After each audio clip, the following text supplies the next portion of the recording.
Dalam 5-10 tahun ke depan, seluruh industri yang ada di Indonesia bahkan di dunia itu semua akan berubah.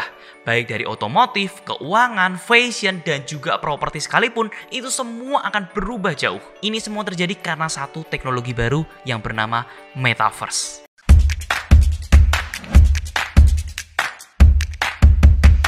Hai calon miliarder, bagi yang belum kenal aku, kenalin, aku adalah Antoni Zorsono, seorang investor properti. Dan di channel ini biasanya aku sharing tentang motivasi, investasi, dan juga yang paling sering adalah properti. Jadi industri apapun tentang properti biasanya aku sharing di sini, termasuk life hacks yang bisa membuat kalian itu bisa membeli properti dengan nominal yang sangat minim, atau bahkan bisa jadi nol. So, buat teman-teman yang tertarik tentang itu semua, kalian itu masuk di channel yang tepat. Dan buat teman-teman yang belum subscribe, pastikan subscribe karena di setiap minggunya itu selalu ada video baru.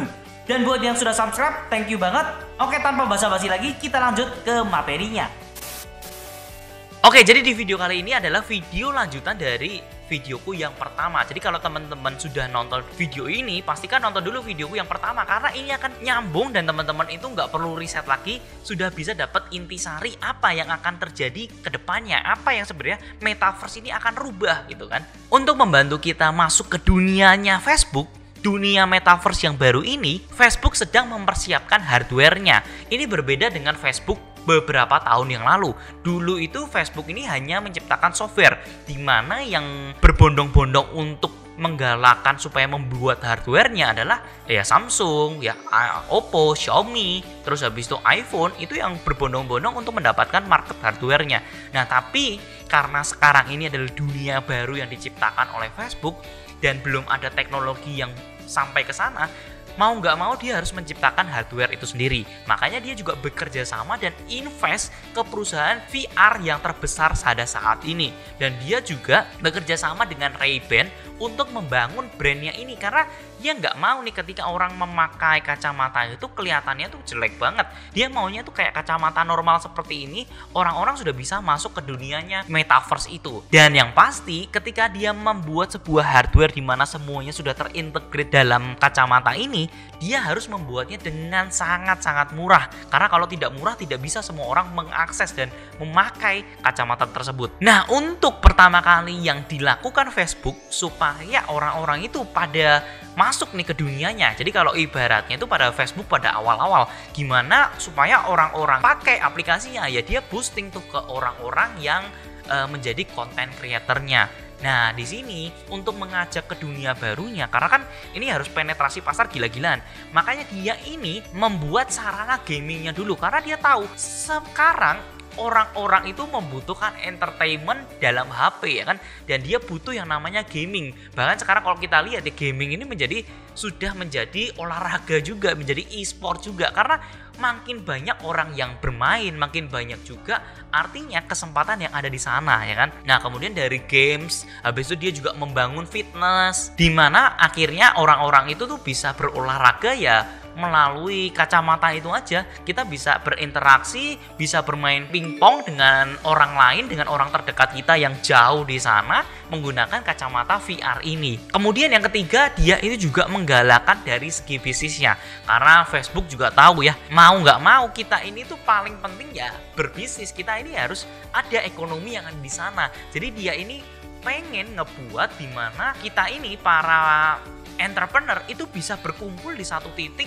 nggak perlu lewat Zoom lagi, karena di Zoom ini kan kita cuma bisa lihat layar kotak ya, seperti yang teman-teman nonton saat ini itu cuma lihat layar kotak.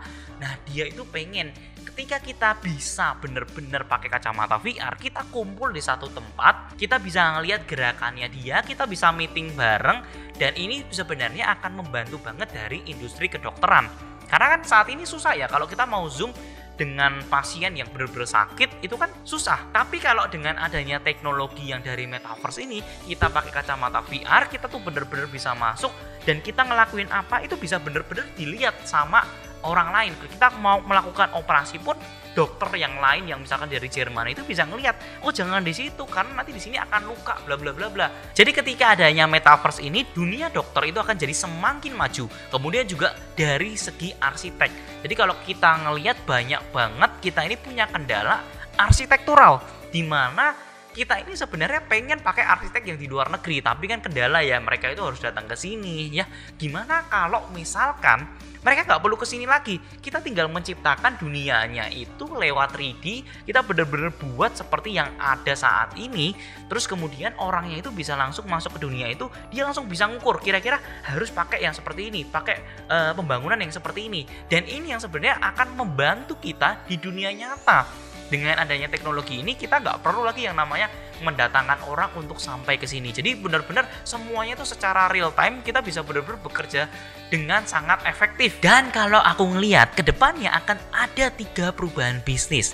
Kalau sekarang kita lihat ya, ada sandang, papan, dan pangan, itu 3 bisnis yang tidak tergantikan dari dulu ya.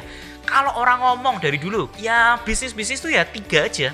Baju, rumah, dan makanan itu sendiri. Tapi sebenarnya 3 industri ini sebenarnya akan ada satu yang jatuhnya lumayan kerasa, yaitu adalah industri dari sandangnya itu. Karena sekarang kita hidup di 2 tempat, yang satu dunia maya dan satu di dunia nyata. Orang-orang yang sekarang ini ngerasa harus pakai baju branded, harus pakai jam tangan mahal, orang tidak akan beli lagi barang-barang di dunia nyata. Mungkin masih ada marketnya, tapi itu akan jatuh lumayan dalam. Kenapa? Karena kedepannya orang akan lebih banyak berinteraksi di dunia maya.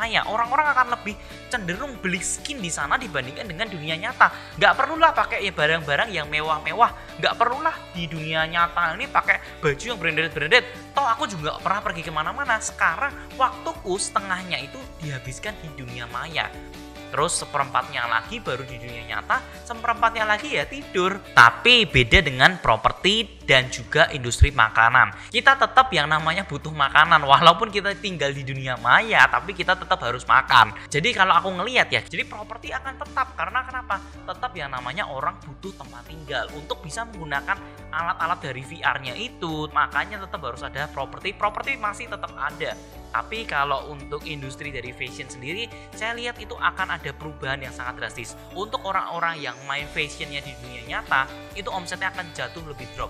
Yang akan lebih meningkat itu adalah fashion yang di dunia maya ini sendiri. Jadi kalau teman-teman sebagai creator yang membangun dunia fashion di dunia nyata, juga harus mempertimbangkan dunia-dunia digitalnya ini. Karena skin-skinnya itu kan Facebook gak akan membuat skin-skinnya. Yang akan membuat skin-skinnya juga para kreatornya itu. Ya kalau dipikir-pikir ini akan terkesan sangat menarik ya. Akan terkesan sangat futuristik banget. Tapi kalau kita balik ke 10 tahun yang lalu, kita gak pernah kepikiran gak sih yang namanya akan menghabiskan 12 jam, 13 jam itu di layar kecil seperti ini. Mungkin bisa 13 sampai 15 jam ngelihat satu harinya ngelihat di layar ini.